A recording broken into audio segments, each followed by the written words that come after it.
Flexible, edible, and easy to make. Today I'm going to show you guys how to make this mixture for your molds. Hello everyone, do I have a great tutorial for you guys today? I know this is going to help a lot of bakers out there.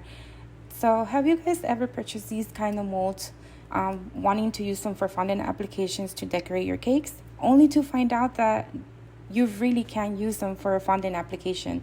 The cavities are so small, the lines are so tiny that it's really hard to get the fondant into these cavities. And if you do manage to get them into these cavities, once you're trying to pull out the fondant from the molds, it breaks apart. So it's really, these molds are rendered useless unless you're putting some kind of maybe like chocolate into the molds and using it for a chocolate mold application.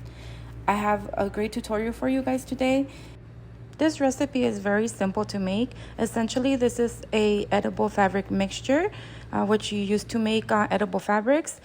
I'm going to list all the ingredients on the description down below, but it's very simple ingredients. We have glycerin, vegetable glycerin, unflavored gelatin, water, and chocolate chips. You could use candy melts as well.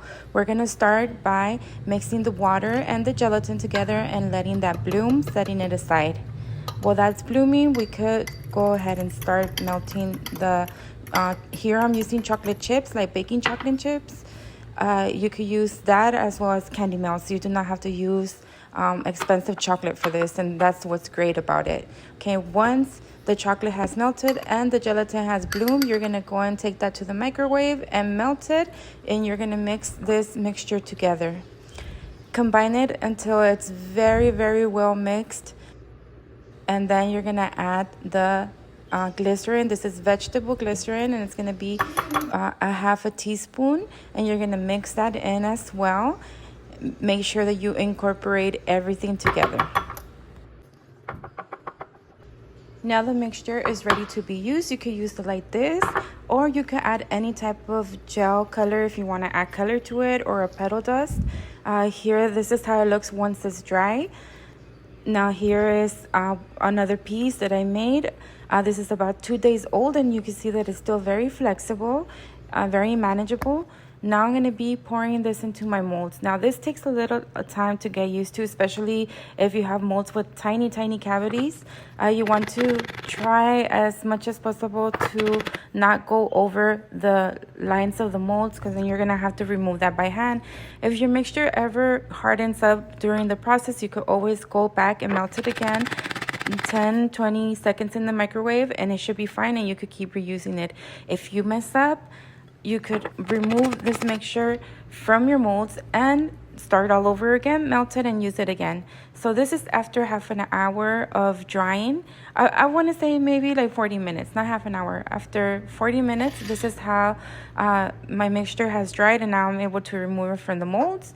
You could use these right away, or you could store them. I have some that I've tested out. They're about a week old, and they're not as flexible as this, but they're still very manageable. Like I said, if you ever mess up, you could always start all over again. It doesn't take that long to dry, and this is what I love about this mixture, that is so simple.